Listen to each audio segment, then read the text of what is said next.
once again to the most unbelievable networkers in the world from the V family and QNet. This is your chief bringing to you episode 3 of In the Zone with the one and only Dato Sri Vijay Ishwaran. And this episode, guys, focus on this video.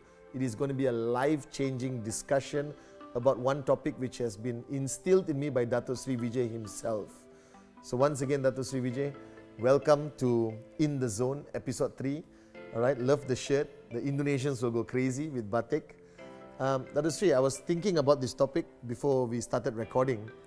And I think one of the most challenging things I have in this journey is to explain to people my relationship and loyalty to you.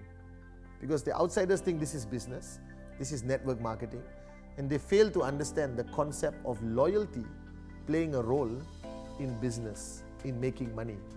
And I have observed that to see your relationship with Japadas Bismarck, our founder also, and it amazes me that two men, right, two businessmen, two networkers have built such a bond of loyalty regardless through good times and bad times, Dato Sri. And today if you look at the V partners, AVPs, the coin service, the V councils, everyone, our loyalty is not to QNet, the brand name. It's a fantastic company you built, Dato Sri. But our loyalty is towards you and Japa. But how would you explain this to the common man who sees networking purely as a business? What role does loyalty, all right, and how would you define loyalty in this context? First of all, there is a simple principle that we have often talked about. Yes. One that goes all the way back to our early days of networking. And for networkers, this principle is critically important. To imagine that, you are meeting somebody by accident is one of the biggest failings of most networkers. There's no such thing as accidents. There's no such thing as coincidences. In essence, a coincidence is just an incident that was meant to be. So, recognizing that everything has a master plan involved, and there are no flaws in this master plan. This master plan is essentially the only perfection that we have in this imperfect world. So when we meet someone, regardless of the role they play in your life, it was meant to be. There's some that is already predestined, in a sense. You are born into those roles, i.e. parents, children, brothers, sisters, etc., so on and so forth. So you have a blood relationship in place already. And therefore, with that comes loyalty to your family, loyalty to brothers, sisters, etc., and so on. But having said that, your family is not by blood alone. Yes. In fact, for networkers, essentially, family is something that is built over the years. We develop a family over the next, 50, 60, 70 years of our lives. Are you with me? The critical thing to recognize is that the family that we meet along the way are also as perfectly planned as the family that we were born with. The only difference is genetic. Now, if we take away the blood relationship, after all, this body itself goes to dust. The only thing that remains is the relationships that we have with each other. Then let's talk about the fact that if it was meant for that person to be with you, then your loyalty is ultimately not to that person alone, but your loyalty is to the master plan and to the master planner. So if someone is your upline per se, yes, that is part of the master plan. True. So in essence, you have to recognize that, okay, that was meant to be. And it is part of the plan where it is perfectly conceived that I need this person in that place for whatever reason. So there's no question of you carrying him or he carrying you. All of this does not, carrying and all of that is not come into play. Those are temporary situations. Some of the people that I never expected became some of my greatest and most powerful leaders. So loyalty has to come with you recognizing the master plan and master planner, number one. Next, as you recognize, okay, this is part of my master plan and there are no flaws in it, then my loyalty to this person is something that I am intrinsically required to give. Are you with me? It's not like a brainwashing or anything of that nature, but to recognize that there is a place for all of this. That person is in front of me. That is the head of the household. That is my upline. That is my prime minister. For instance, your loyalty to your president or prime minister or king comes with the territory. Yes. You have to give it to them because it is part of nationality. Exactly. Likewise, within the network, your loyalty to your downlines and loyalty to your upline is part of your duty to the network. And your loyalty must be seen to be given in order to be able to receive the same. Loyalty is a two-way street. Yes. On your part, you are required to be loyal. But there's no way you will earn loyalty without giving it. That's the next rule. But on the other hand, even if you do not get loyalty from those who are supposed to give it to you, does it change what you have to do? No. No. Your loyalty to the people who are with you by your side must be unconditional. It is when you recognize that you are in service to Him at all times, then you serve everybody around you. I mean, I learned some of my most powerful lessons in loyalty from my dogs. Yes, that's true. And I've written about that recently. Yes. And it is amazing how I learned loyalty by watching what they do. Yes, sir. You know, Veera, my dog of 15 years, who was with me for 15 years, Passed on, yeah. his loyalty was absolute. And because his loyalty was absolute, my loyalty to him was absolute. Simple. And that works at any level, in any relationship, anywhere. That is right.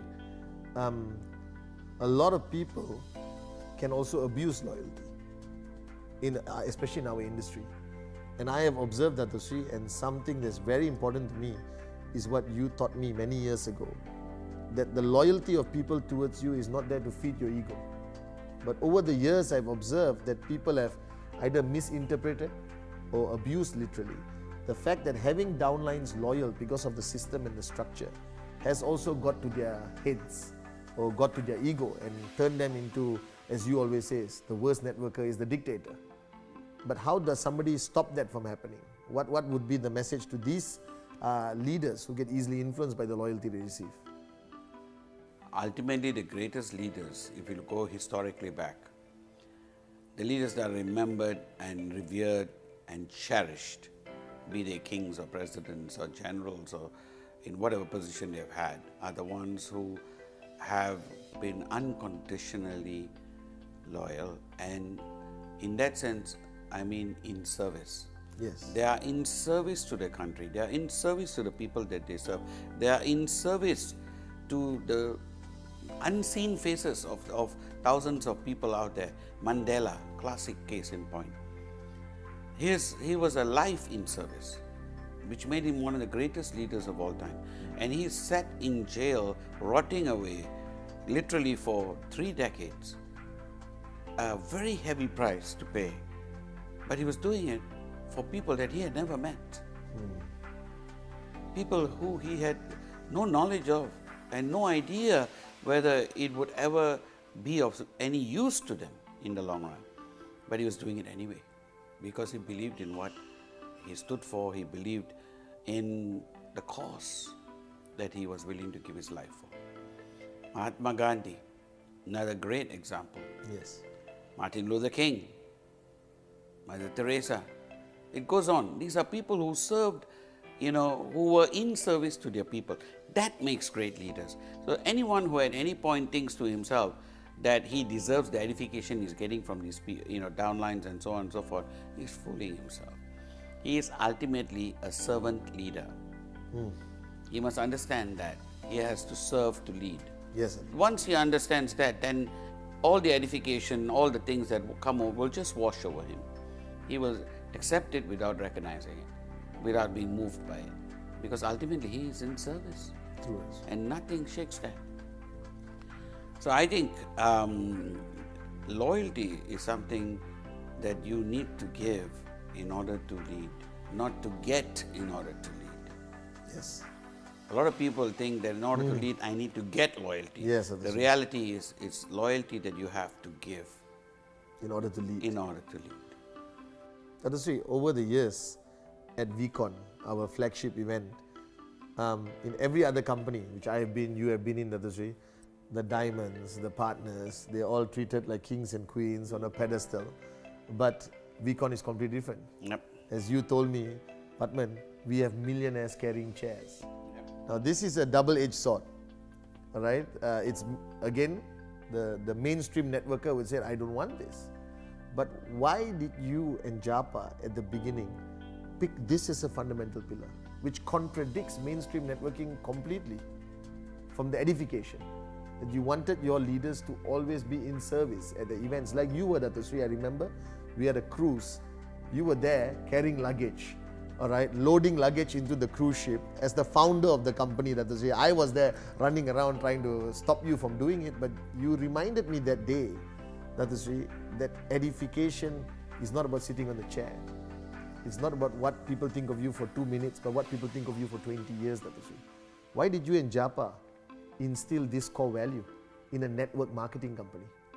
Well, the first thing to recognize is you must differentiate leadership from success. Yes. You must differentiate those who are truly leaders and innate leaders, people who are naturally leading teams, as opposed to people who are just making money. Now, there's nothing wrong with making money. Success is a clear indication that you have, in some way actually done something right. But having said that, are you a leader? Now that's where we differentiate. Now in traditional network marketing scenarios, they actually accept success as a sign of leadership. We don't. We look for leadership in people. We try to actually push them across the threshold to where they become leaders. And we think the best way to lead is to serve. So we don't actually make it mandatory for all of these people who are earning to come in there and join, those who are serving.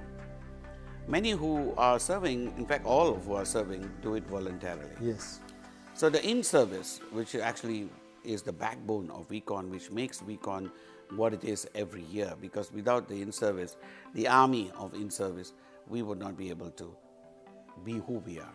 So this battalion of in-service people who come from all over the world, they are leaders with the potential, many of them with the potential, many who are already leaders, but others who are with the potential. Either way, they are there to make VCon great. Now, those who choose not to serve come in there and sit and watch and parade, and they still go get their badges and diamonds and so on and so forth. Yes. But that is a choice that they make. Either they drink the company Kool-Aid or they don't. True. So our culture essentially says you have to serve to lead. Yes. Our culture says this is the way leaders are made, this is the way leaders will stay, and this is the way leaders will become true to who they are, as opposed to just being successful. Being successful to us is only part of the process. Serve to lead. Thank you, Datasri, so much. This has been a fantastic episode, Datasri. I think it's going to help the networkers a lot, clarify a lot of the doubts.